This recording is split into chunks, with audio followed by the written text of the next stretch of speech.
এই দুনিয়ার জীবন খেলতামাশার জীবন, মোহের জীবন, মোহের ভেতরে পড়ে আখিরাতকে তোমরা ভুলে গিয়েছো। দুনিয়া আসল নয়, আসল হলো আখিরাত, ঠিক কি না? এই দুনিয়ার জীবনটা হলো চারটা স্বর্ণের টুকরার তিনটা লাশের মতো। মনোযোগ দিয়ে শুনবেন, কয়টা স্বর্ণের টুকরা? লাশ কয়টা? বনি ইসরায়েলের জামানাতে তিন যুবক ভাগ্যের সন্ধানে, ভাগ্য চেঞ্জ করার জন্য কাজের সন্ধানে তারা বের হয়েছে। পথিমধ্যে গুপ্তধন পেয়েছে, চারটা স্বর্ণের টুকরা পেয়েছে তিনজন। কয়জন? কয়টা স্বর্ণের টুকরা? চারটা স্বর্ণের টুকরা পেয়ে মহা খুশি, খুশিতে বাকবাকুম। কে আমাদেরকে পায়? আজকে স্বর্ণের টুকরা ভাগ করে আমরা অনেক ধনী হয়ে যাব। এক বন্ধু বলল, পেটে অনেক ক্ষুধা লেগেছে, আগে বাজার থেকে খাবার নিয়ে আয়, তারপরে তিনজন বন্ধু মিলে চারটা স্বর্ণের টুকরা ভাগ করে নিয়ে যাব। এক বন্ধুকে বাজার থেকে রুটি কিনে আনানোর জন্য পাঠিয়েছে। বাকি দুই বন্ধু এবার বসে বসে পরামর্শ করে, ওইটারে যদি মেরে ফেলতে পারি ভাগ বটোয়ারার দরকার নাই, তুই নিবি দুইটা, আমি নিব দুইটা। সহজ হয়ে গেল না? ও নিবে দুইটা, এ নিবে দুইটা, আর ওটার মেরে ফেলবো। যেটা রুটি আনতে গেছে সেটা মনে মনে ভাবে, রুটিতে যদি বিষ মিশাতে পারি। কি মিশাতে পারি? আর ওই দুইটারে যদি খাওয়াইতে পারি তাহলে সব আমার, গোটা দুনিয়া আমার, দুনিয়াকে মজা লেলো, দুনিয়া তোমারই হ্যাঁ। যে চিন্তা ওই কাজ। রুটির মধ্যে বিষ মেখে এনে বন্ধুদের কাছে দিয়েছে। দুই বন্ধু মিলে ওইটারে ঘুষান শুরু করছে। ঘুষাইতে ঘুষাইতে শেষ, একটা শেষ, উইকেট একটা পড়ছে। কয়টা? আর আছে উইকেট কয়টা? ওই দুই উইকেট। কয় ক্ষুধা লাগছে এটারে মারতে, অনেক কষ্ট হয়েছে, আগে খায়া লই, আগে কি করি। ওই দুইটা মিলে বিষ মাখানো রুটি খেতে শুরু করেছে।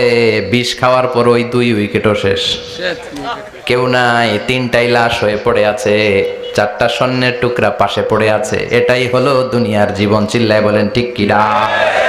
এজন্য আল্লাহ বললেন, গোলাম থাকতে আসো নাই, চলে যাবা। কুল্লু নাফসিন যায়িকাতুল মাউত সুম্মা ইলাইনা তুরজাউন। সবাইকে মরতে হবে, কেউ থাকবে না। এই পৃথিবীতে প্রাণ নিয়ে যারা আগমন করার সুযোগ পেয়েছে সবাই মরবে। আজ হোক কাল, আগে হোক পরে, সবাইকে যেতে হবে। চিল্লায় বলেন ঠিক কি না? আবার আল্লাহ বললেন, আইনামা তাকুনু ইউদরিকুমুল মাউত। যেখানেই থাকো না কেন মৃত্যু তোমাদেরকে ছাড়বে না। মৃত্যু তোমাদেরকে সাক্ষাৎ করবে, মৃত্যু তোমাদেরকে খুঁজে বের করবে। যদিও সুদূর আকাশ পানে পালাও সেথায় লাগিয়ে সিঁড়ি, আকাশের উপরে যদি বিশাল সিঁড়ি লাগিয়ে চতুর্থ আকাশে চলে যান, চাঁদের মধ্যে বাড়ি করেন, মঙ্গল গ্রহে বাড়ি করেন, ওই জায়গায় মালাকুল মাউত আপনারে খুঁজে পাবে না। চাঁদেও খুঁজে পাবে। মঙ্গল গ্রহে যদি যান, স্যাটেলাইট, আমাদের একটা বঙ্গবন্ধু স্যাটেলাইট চ্যানেল লঞ্চ করা হয়েছে না, ওইখানে গেলে তো আর নাই মালাকুল মাউত। কথা বলেন। আল্লাহ বললেন, ওয়াজাআত সাকরাতুল মাউতি বিল হক। মৃত্যুর কষ্ট তোমাদের ছাড়বে না, যেখানেই তোমরা থাকো না কেন মৃত্যু ঠিকই তোমাদের পাকড়াও করবে। চিল্লায় বলেন ঠিক কিনা? আবার মৃত্যুর একটা নির্ধারিত সময় আছে, ওই সময় যখন আসে 1 সেকেন্ড আগেও আসে না, পরেও আসে না। কার কথা?